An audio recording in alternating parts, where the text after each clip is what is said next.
Fui echada a la calle por un simple vaso de café con leche. Suena un chiste cruel, ¿verdad? Pero cuando eres la última en la cadena alimenticia de una obra de construcción, cualquier excusa es buena para desecharte. Mi nombre es Elena. Tengo 24 años y hasta hace muy poco era peón de obra en el proyecto turístico más ambicioso de nuestro valle, el Gran Horizonte. A las 4 de la madrugada, el frío de la sierra ya se colaba por las rendijas de nuestra casa de ladrillo desnudo. El sonido rítmico de la lluvia golpeando el techo de zinc era mi único despertador. Me levanté en silencio, sintiendo cómo el cansancio del día anterior aún pesaba en mis huesos. Caminé descalza por el suelo de cemento húmedo hacia la pequeña cocina. Al pasar por la única habitación, me detuve un instante. Ahí estaba Mateo, mi hermano menor, de 17 años. Se había quedado dormido con la cabeza apoyada sobre un libro de cálculo abierto. La luz amarillenta de un flexo parpadeaba sobre sus apuntes. Lo arropé con cuidado.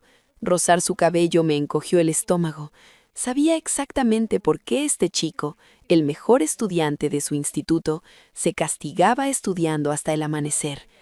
Era la culpa, la maldita culpa de saber que su hermana mayor estaba quemando su juventud para pagar los errores del pasado. Preparé un par de arepas en la plancha gastada. Ese sería su desayuno. Mientras el olor a maíz tostado llenaba el espacio, mi mente volvió a los números que me atormentaban cada día. Mi padre murió hace 4 años. El andamio en el que trabajaba cedió. No hubo indemnización, solo una deuda asfixiante que él había contraído con un prestamista del barrio para intentar sacarnos de la miseria. Y así heredé su lugar entre los escombros y el polvo. Me puse mis botas de seguridad, cuyas suelas ya estaban lisas, y salí a la oscuridad del callejón, dispuesta a vender un día más de mi vida para que Mateo pudiera pisar, algún día, la universidad. Llegar a la obra de Gran Horizonte era como entrar en otro mundo. Un mundo de hombres, de acero, de olor a gasoil y de comentarios que aprendes a ignorar para sobrevivir. Yo era la única mujer en mi cuadrilla. Al principio sus miradas pesaban como el mismo cemento que cargaba, pero con el tiempo me volví transparente para ellos. Fue entonces cuando me fijé en él. Un hombre mayor, delgado, con la espalda encorvada y un casco demasiado grande que le cubría casi los ojos. Nadie sabía su nombre. Le decían el viejo recogedor. Lo veía todos los días en la zona de desescombro, lidiando torpemente con una pala que parecía pesar más que él. Una mañana, sin decir palabra, tomé mi carretilla y comencé a llevarme la carga pesada que él intentaba levantar. Él me miró sorprendido, con unos ojos oscuros y profundos, rodeados de arrugas que parecían mapas antiguos. Le dije que mi nombre era Elena. Él dijo llamarse Don Alejandro. Desde ese día se convirtió en mi sombra en la hora del descanso. Hacía frío en el valle, así que cada mediodía iba al carrito de doña Carmen en la entrada de la obra y gastaba unos pocos pesos que llevaba en el bolsillo para comprar 2 vasos de cartón con café con leche humeante. Le daba uno a don Alejandro. Él siempre intentaba rechazarlo, pero yo le decía que era el pago por escucharme. Y es que él era la única persona en aquel infierno de ruido que se sentaba a escucharme hablar de las notas de Mateo, de mis miedos y de mi sueño de ver a mi hermano convertido en arquitecto. Mientras bebíamos aquel café barato, sus manos manchadas de tierra sostenían el vaso con una delicadeza inusual. Yo no sabía que aquel simple gesto de humanidad, aquel café que me costaba la mitad de mi almuerzo, sería la chispa que detonaría la tormenta perfecta sobre mi cabeza. Pero antes de continuar con mi historia, me gustaría saber algo de quienes me están escuchando. Desde la soledad de este valle hasta donde sea que llegue mi voz, por favor, déjenme en los comentarios desde qué ciudad o país están acompañándome en este relato. Todo se torció un martes a mediados de mes. El viento soplaba fuerte esa mañana en el valle, levantando remolinos de polvo que se colaban por las mascarillas. Me habían asignado la limpieza de la plataforma perimetral en la planta número 12. A esa altura, el ruido de los motores se convierte en un murmullo lejano, y solo escuchas el silbido del aire cortando el acero. Mientras recogía restos de encofrado, Me apoyé por un segundo en la barandilla del andamio exterior. Sentí un crujido sordo. El metal cedió levemente bajo mi peso. Mi corazón dio un vuelco. Me arrodillé rápidamente y examiné las abrazaderas de unión. Estaban flojas. Peor aún, el acero de las tuercas se veía poroso, barato, como si fuera chatarra repintada. Esa misma tarde estaba programado el vertido de hormigón en esa sección. El peso de la maquinaria, las vibraciones y una decena de hombres trabajando allí, el andamio no lo soportaría. Con el pulso aún acelerado, bajé a buscar al ingeniero jefe, pero me crucé con Carlos. Carlos era el jefe de obra, un hombre que siempre llevaba el casco reluciente, las botas impecables y una sonrisa arrogante que parecía ensayada frente al espejo. «¿Las abrazaderas de la planta 12 están defectuosas, señor?», le dije, intentando mantener la voz firme. «Si vierten el hormigón hoy, la estructura va a colapsar». Él se detuvo, me miró de arriba abajo con evidente desdén y chasqueó a la lengua. «Tú estás aquí para recoger basura, niña, no para hacer cálculos estructurales. Vuelve a tu agujero y cierra la boca». Me dejó allí plantada. El pánico comenzó a mezclarse con la rabia. Mi padre había caído de una estructura igual a esa. Sabía exactamente el sonido que hace un cuerpo cuando impacta contra el cemento, un sonido que te persigue en pesadillas. Ese mediodía no fui a buscar mi café. Tomé una llave inglesa de la caja de herramientas de la cuadrilla y subí sola a la planta 12. El viento aullaba, empujándome contra el vacío. Mis manos, agrietadas y sucias, temblaban, pero no me detuve. Apreté cada tuerca, cada abrazadera oxidada, forzando la rosca hasta que mis nudillos quedaron blancos. Me llevó casi mi hora completa de almuerzo asegurar la sección, pero cuando terminé, supe que nadie moriría ese día. Por la tarde, durante el vertido, la estructura tembló violentamente. Hubo gritos, los obreros retrocedieron asustados, pero el andamio resistió. Nadie supo por qué no se vino abajo. Nadie, excepto yo, y alguien más que observaba desde las sombras. Al día siguiente, mientras acomodaba sacos de cemento, Carlos apareció escoltado por 2 de sus asistentes.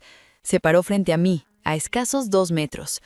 Su rostro estaba rojo, hinchado por una ira contenida.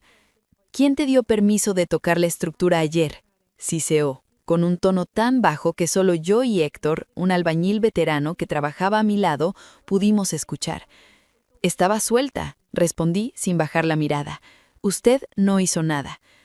Su sonrisa arrogante desapareció, reemplazada por una mueca de auténtico odio. «Si vuelves a meter las narices donde no te llaman, te juro que no volverás a pisar esta obra, ni ninguna otra en todo el valle». Carlos dio media vuelta y se marchó, sus botas limpias resonando sobre el cemento fresco.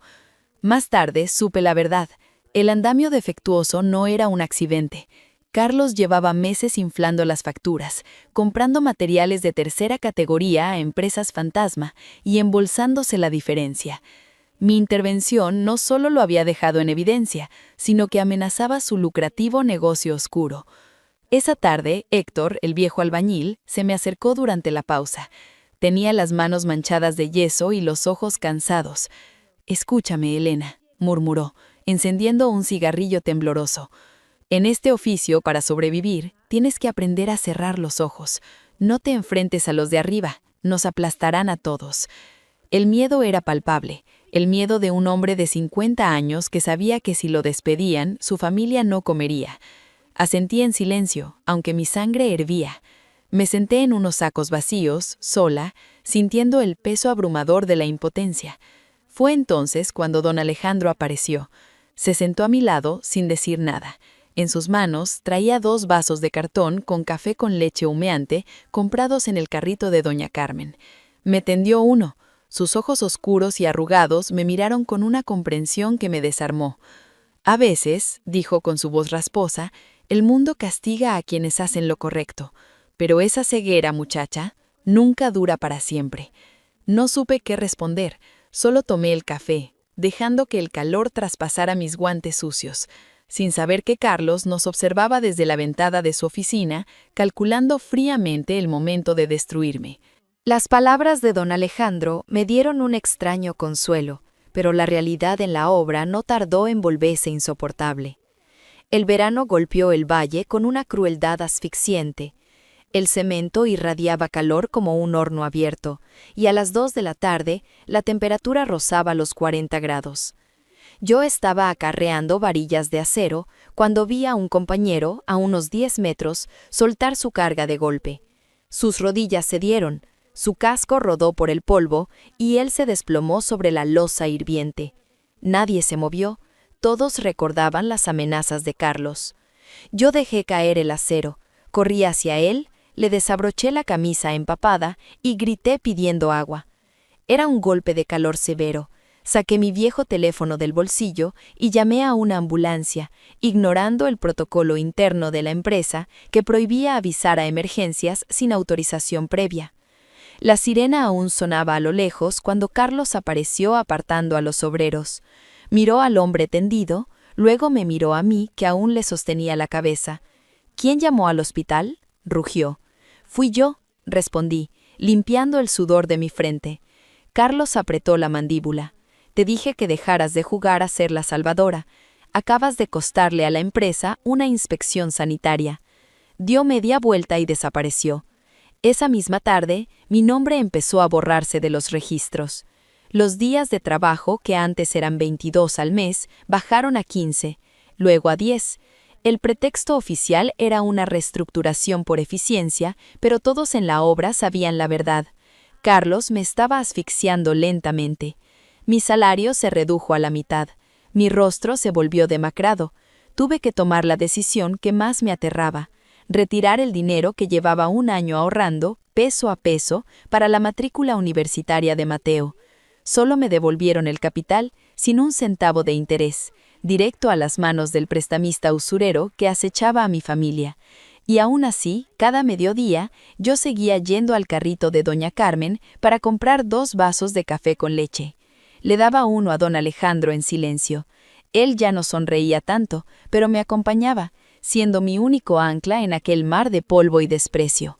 Todo terminó una mañana de niebla espesa. Eran las 6 en punto. La bruma subía desde el río, ocultando las grúas torre. Yo estaba en la fila frente a la entrada principal, temblando bajo mi chaqueta remendada con cinta americana. En mi bolsillo, rozaba con los dedos las últimas monedas que me quedaban, exactamente lo justo para los 2 cafés de hoy. El guardia de seguridad comenzó a leer la lista de la cuadrilla. García, López, Héctor, Ruiz. Uno a uno los hombres entraban, tragados por la niebla y la reja de acero. Apreté los puños contra mis muslos, esperando mi turno. El guardia cerró su carpeta. Disculpe, mi voz salió trémula, apenas un susurro. Soy Elena, falto yo. El hombre me miró con lástima, revisó la hoja y negó con la cabeza. No estás, muchacha. Carlos ordenó borrarte ayer por la tarde. Recoge tus cosas en la oficina, estás fuera. La reja metálica crujió al cerrarse, dejando un eco vacío en mi pecho. Fui la única que se quedó del lado de afuera de la valla gris. Mis piernas temblaron tanto que tuve que aferrarme a la alambrada. El metal helado se me clavó en las palmas. A través de la cerca podía ver la planta 12 que yo misma había asegurado. Podía escuchar el sonido del acero, el griterío, el olor a soldadura. Ayer yo pertenecía a ese lugar. Hoy era un fantasma. No lloré. Si empezaba a llorar sentía que me iba a desmoronar por completo allí mismo, sobre el barro frío. Tomé mi mochila sucia y me dispuse a irme, cuando las puertas de servicio se abrieron. Era don Alejandro, empujando un carro de chatarra hacia los contenedores. Nuestros ojos se cruzaron. Él se detuvo en seco. Saqué mis últimas monedas y fui directo al carrito de doña Carmen. Compré un solo vaso de café con leche. Caminé hacia él y se lo entregué. Mis labios se curvaron en una sonrisa rota, una sonrisa que no llegó a mis ojos. Mi pago final, don Alejandro, le dije, con la voz quebrada. Usted fue el único que me trató como a un ser humano en este lugar. Cuídese mucho la espalda, por favor. Él tomó el vaso de cartón. Vi cómo sus dedos arrugados temblaban levemente al sentir el calor del líquido. Intentó abrir la boca para decir algo, pero yo me di media vuelta. Comencé a caminar alejándome de la obra. No miré atrás. Sabía que si lo hacía, mis piernas no me dejarían dar un paso más. Lo dejé allí, de pie en la niebla, sosteniendo entre sus manos todo el capital que me quedaba en el mundo. Lo que sucedió aquella misma mañana, después de que yo desapareciera en la niebla, me lo contaron tiempo después, pero me lo describieron con tanto detalle que es como si yo misma hubiera estado allí, escondida entre las sombras. Don Alejandro no se bebió mi café. Se quedó inmóvil, observando mi espalda, hasta que la bruma del valle me tragó por completo. Luego, ignorando el carro de chatarra, caminó directo hacia la parte trasera del campamento, una zona restringida para los peones. Allí, oculto bajo una lona, había un coche negro, de gama alta, blindado. Don Alejandro abrió la puerta trasera, se quitó el casco abollado, se despojó del chaleco gastado que olía a sudor ajeno y dejó ambas cosas sobre el barro. Entró al vehículo y colocó el vaso de cartón que yo le había dado, ya casi frío, en el posavasos de cuero. Tomó su teléfono y marcó un número. Su voz ya no era la del anciano frágil y tartamudo que me escuchaba en los descansos. Era una voz de granito, curtida por 40 años de levantar imperios de concreto. «Comuníqueme con el corporativo», ordenó a su secretaria. «Quiero en mi escritorio, antes del mediodía, las auditorías de materiales de la planta 12, los registros de acceso al sistema de personal y el contrato de Carlos, el jefe de obra. Vamos a limpiar la casa». A la mañana siguiente, un terror silencioso se apoderó de las oficinas de Gran Horizonte. Se corrió la voz de que el mismísimo fundador y presidente del consorcio iba a realizar una inspección sorpresa. En la sala de juntas del segundo piso, los ingenieros, los contables y, por supuesto, Carlos estaban sentados alrededor de una gran mesa de caoba. Carlos sudaba, jugaba nerviosamente con su bolígrafo, arreglándose el cuello de la camisa impecable, ajeno al huracán que estaba a punto de arrasarlo. Las puertas dobles de la sala se abrieron de golpe. El hombre que entró vestía un traje azul marino cortado a medida, pero sus manos seguían siendo grandes, nudosas y acostumbradas al trabajo duro. Carlos palideció. La sangre huyó de su rostro al reconocer esas arrugas profundas. Era el viejo recogedor de basura al que había despreciado semanas atrás. «Soy Alejandro Montes, presidente de este grupo», dijo, con una calma que helaba la sangre. «Y durante las últimas 3 semanas he tenido el privilegio de trabajar limpiando escombros en esta obra». El silencio en la sala era tan denso que casi dolía. Don Alejandro sacó 3 carpetas de un maletín de cuero y las arrojó sobre la mesa. «Primera carpeta», anunció. «Facturas de compra de las abrazaderas de la planta 12. Material de grado inferior comprado a un proveedor fantasma con un sobrecoste del 40% desviado a una cuenta personal». Los ojos de don Alejandro se clavaron en Carlos como cuchillos. Segunda carpeta. El informe de seguridad de esa misma planta, modificado y firmado por usted, Carlos, atribuyéndose el mérito de evitar un colapso estructural. Un colapso que fue evitado por una peón de 24 años que arriesgó su vida durante su hora de almuerzo. Carlos intentó hablar, pero sus cuerdas vocales parecían paralizadas. Su arrogancia se había desmoronado como un castillo de arena seca. Y la tercera carpeta, la voz del presidente tembló por primera vez, no por miedo, sino por una ira profunda y humana. El registro de asistencia, donde usted, para proteger su sucio negocio, borró y despidió a la única persona con la integridad suficiente para salvar la vida de mis trabajadores. Don Alejandro metió la mano en el bolsillo de su saco y sacó un objeto inesperado. Lo puso en el centro de la elegante mesa de caoba. Era mi vaso de cartón, el café con leche barato, ya frío y aplastado, que yo le había dado con mis últimas monedas. Esta muchacha, que no tenía para comer, gastó sus últimos pesos en invitar a un viejo recogedor a un café mientras usted nos robaba a manos llenas. Don Alejandro se inclinó sobre la mesa. Carlos, estás despedido, y los auditores del corporativo ya han notificado a la policía. Recoge tus cosas. Aquel día, el intocable jefe de obra salió escoltado por la seguridad, humillado y hundido.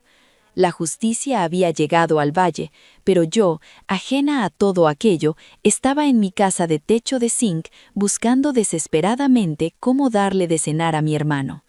La noche había caído sobre nuestro barrio y con ella un silencio espeso y amargo. Yo estaba frente al fregadero de la pequeña cocina, mirando hipnotizada cómo caía una gota de agua del grifo oxidado. Mateo, mi hermano, estaba sentado a la mesa, fingiendo estudiar. Sabía que lo habían echado a él también de su paz mental. No había comida, no había dinero, y por primera vez en 5 años yo no tenía un lugar al que ir al amanecer. De pronto, el resplandor de unos faros potentes barrió las paredes de bloques desnudos de nuestra casa. Un motor potente ronroneó en la callejuela de tierra, un sonido alienígena en esta parte del valle. Llamaron a la puerta. Me sequé las manos húmedas en mi pantalón gastado y abrí. Allí estaba un hombre de traje negro y gesto profesional. «¿Señorita Elena?», preguntó, extendiendo una tarjeta con el logo dorado del Grupo Montes. «El presidente del consorcio solicita su presencia en las oficinas centrales. Ahora mismo. El auto la espera». Mi corazón empezó a latir con fuerza. ¿El presidente? ¿Para qué quería ver a una peón despedida? ¿Acaso Carlos había inventado alguna mentira para demandarme? Miré a Mateo. Le dije que no tardaría, y sin siquiera cambiarme las botas manchadas de cemento blanco, subí al coche blindado. Durante el trayecto hacia el centro de la ciudad, las luces de neón se deslizaban por las ventanillas oscurecidas. 20 minutos después, el ascensor de la torre de cristal me dejó en la última planta. El asistente abrió una pesada puerta doble. La oficina era inmensa, con un ventanal enorme que ofrecía una vista panorámica de todas las luces del valle. Y allí, de espaldas, mirando la ciudad, estaba un hombre de cabello plateado. Cuando se giró, mis pies se quedaron pegados al suelo. Aquel traje azul, aquella postura erguida, pero era ese rostro, ese mismo rostro arrugado y familiar. «Don Alejandro», susurré, incapaz de procesar lo que veían mis ojos. Él sonrió, con esa misma calidez de siempre, y me señaló uno de los sillones de cuero blanco. «Siéntate, Elena», dijo con voz suave. «Te debo una disculpa por el engaño, y también te debo el pago de un café». Me senté al borde del sillón, aferrándome a la tela de mis pantalones, porque sentía que la habitación daba vueltas. «Yo fui un obrero a mis 20 años, Elena», me confesó don Alejandro, apoyándose en su escritorio. «Sé lo que es que nadie te mire, sé lo que es el hambre y el frío de la madrugada. Solo quería ver de cerca en qué se había convertido mi propia empresa». Luego su tono se volvió firme. «Me enteré de todo, las abrazaderas que arreglaste, la vida que salvaste del golpe de calor, y cómo te echaron por ser honesta». Abrió un cajón de caoba y sacó 2 sobres pesados. Los deslizó sobre el cristal de la mesa hacia mí. «Abre el primero», me indicó. Mis dedos temblaban tanto que apenas pude sacar el documento. Era un contrato laboral. Departamento de Supervisión de Seguridad y Salud en el Trabajo. Cargo: inspectora oficial de Gran Horizonte. El salario impreso en la hoja era una cifra que yo jamás había soñado ganar, con beneficios completos, seguro médico y estabilidad permanente.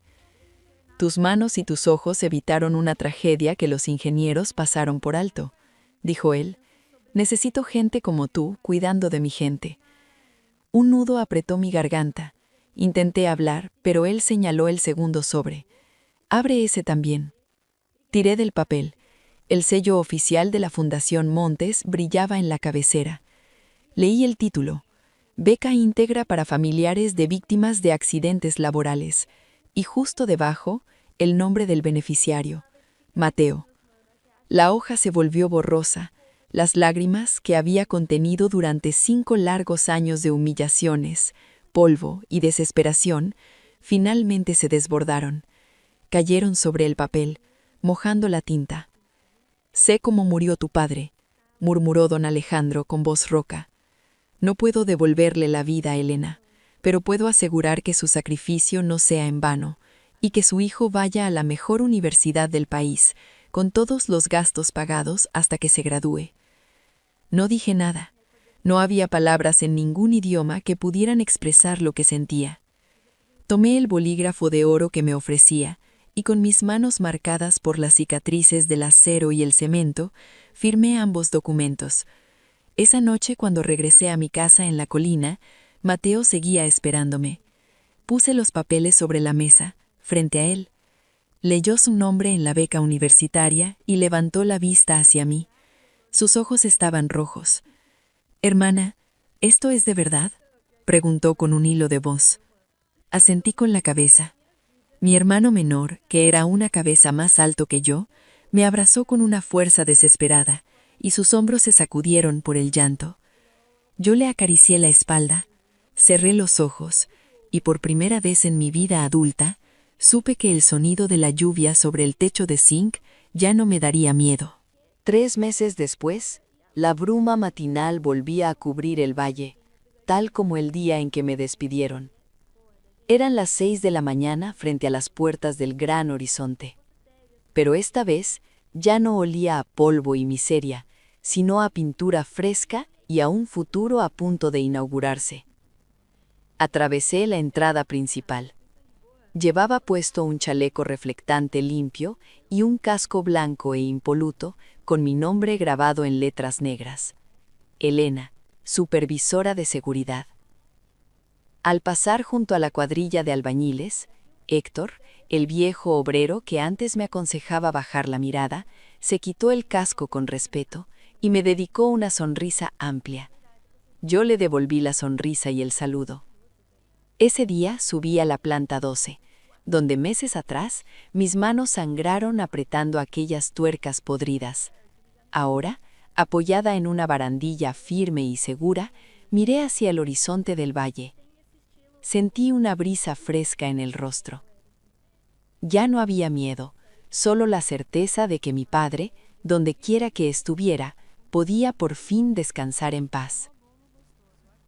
Al atardecer, cuando el sol teñía el cielo de tonos anaranjados y las grúas apagaban sus motores, bajé a la zona de descanso. Habían plantado árboles y colocado bancos de madera donde antes solo había montañas de escombros. Allí estaba él, don Alejandro.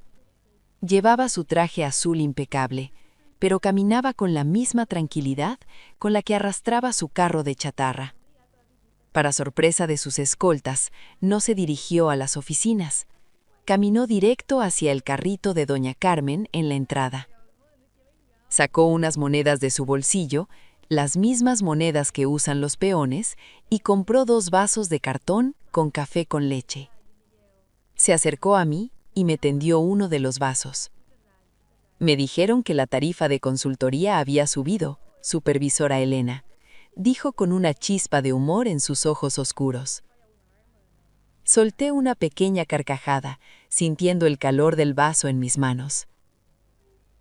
Sí, don Alejandro, ahora los consejos son mucho más caros. Nos sentamos juntos en el banco de madera.